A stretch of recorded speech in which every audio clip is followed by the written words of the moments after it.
सुन लो झारखंडियों, और कुछ भी बात नहीं होगा। मैंने बोतल को टेबल में पटका, माँ कसम हम किसी के मुंह में पटक। अगर चुनाव जीत गए ना और रोड में जहाँ दिखेंगे पटक के दामोदर नदी में गाड़ देंगे। नेताजी को अधिकारियों पर बड़ा गुस्सा आता है, लेकिन भाजपा और भाजपा मित्रों के खिलाफ एक शब्द नहीं निकलता है। ऐसा कैसे चलेगा जयराम बाबू? बोलो प्यार से, समझ नहीं आता है क्या? हेलो, अधिकारियों को जान से मारने तक की धमकी, उनके परिवार तक को मारने की धमकी। बात नहीं, अब न आर पार होगा। लेकिन अंबानी, अडानी और केंद्र सरकार पर कुछ भी नहीं। अरे आप तो अधिकारियों के सामने बोतल पटक देते हैं, जान से मारने की धमकी तक दे देते हैं। कहते हैं बाघ मारा में खून बहेगा। बायस में करके आदमी कहीं के किस अधिकारी का परिवार कहाँ रहता है आपको सब पता है, सबको ढूंढ लेंगे। दामोदर नदी में ले जाके गाड़ देंगे, जो होगा देखा जाएगा। खून खराबे से नीचे आप कोई बात तक नहीं करते हैं। काट दिया जाए या जमीन में गाड़ दिया जाए। लेकिन जब भाजपा द्वारा शोषण और दमन की बात होती है, आप चुप हो जाते हैं।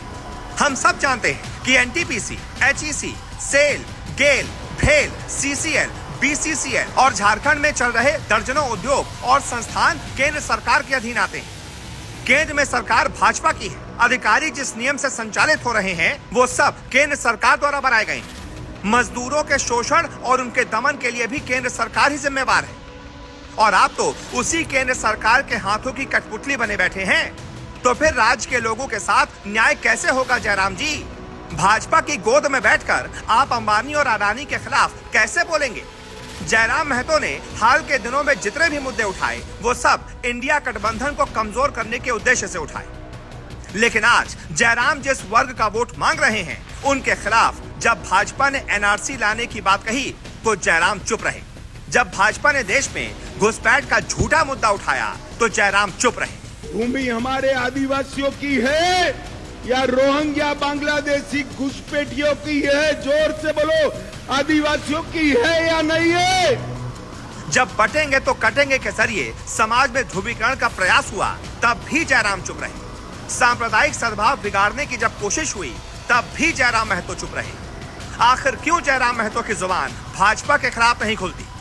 हाँ, लोगों को भावुक करने के लिए, उनको उकसाने और बहकाने के लिए, अधिकारियों को गाली देने के लिए, उन्हें जान से मारने की धमकी देने के लिए और कहो कि बाघमारा में खून बहाने जैसे मुद्दों पर बात कहने के लिए जयराम जी की जुबान वक्त बेवक्त खुल जाती है। लेकिन बाकी सुन लीजिए, आपके सर का केस नहीं रहेगा। ये जानते हुए कि जिन सरकारी अधिकारियों पर वो धौंस जमा रहे हैं, वो सरकारी अधिकारी सिर्फ सरकार के छोटे मोटे प्यादे हैं। जयराम महतो भाजपा के खिलाफ बोलने से इसलिए बच रहे हैं क्योंकि वो भी भाजपा की तरह ही आदिवासी, मुसलमान और कुर्मी समाज के खिलाफ है।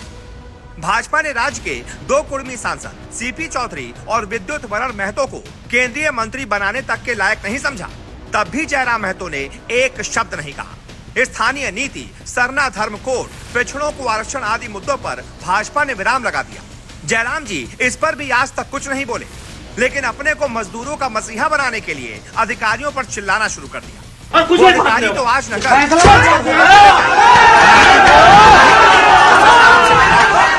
अपनी नाकामी छुपाने के लिए और लोगों को बेवकूफ बनाने के लिए अधिकारियों पर चिल्लाने का सहारा लेकर गरीब जनता के साथ आप विश्वासघात कर रहे हैं।